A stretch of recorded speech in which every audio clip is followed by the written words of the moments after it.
Hello साथीहरू, आज म लोकल कुखुराको मासु पकाउने मेरो आफ्नै तरिकाको रेसिपी यहाँहरूलाई सेयर गर्छु है त।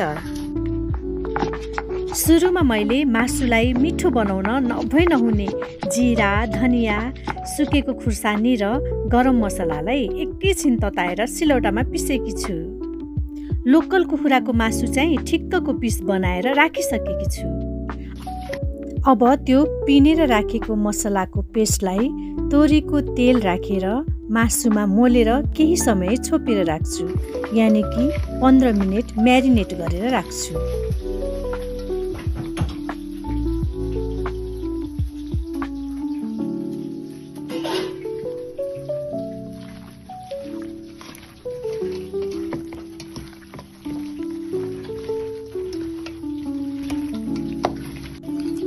अब मासु पकाउन सुरु गरौँ है त। अब एउटा कराई ग्यासमा बसाल्ने। कराई तातेपछि तोरीको तेल हाल्ने। तेल तातेपछि सुरुमा ज्वानो फुराउने। ज्वानो कालो भएपछि मेथी पनि फुराउने। त्यसपछि तेजपत्ता हाल्ने। तेजपत्ता पछि काटेर राखेको प्याज हाल्ने।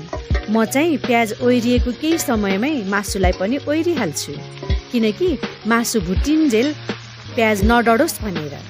यसरी मासुलाई मजाले चलाउँदै पकाउनुपर्छ। ग्यासको हिटलाई भने मिडियम फ्लेममा राख्नुपर्छ है। यसरी मासुलाई मजाले चलाउँदै गर्नुपर्छ। मासुलाई चरचरी भुटिसकेपछि बेसार, अदुवा लसुनको पेस्ट साथै गरम मसलाको पेस्ट पनि हाल्ने।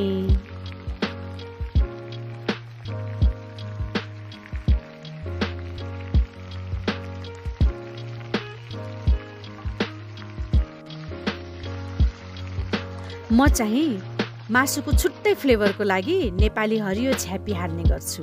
हजुरहरूले खानु भएको छ? नखाएको भए अवश्य टेस्ट गर्नुहोला है। झ्यापी पाकेपछि 2 चम्चा नेपाली घिउ पनि हाल्ने गर्छु। अब मासुलाई चलाउँदै छोप्दै पकाउने।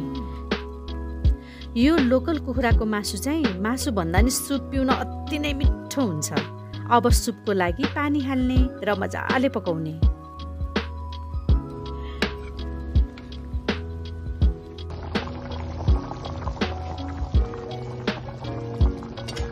ल हेर्नुस् त, मेरो तरिकाको लोकल कुखुराको मासु चाहिँ तयार भयो है। Thank you so much. हेरिदिनु भएकोमा धेरै धेरै धन्यवाद। Thanks for watching.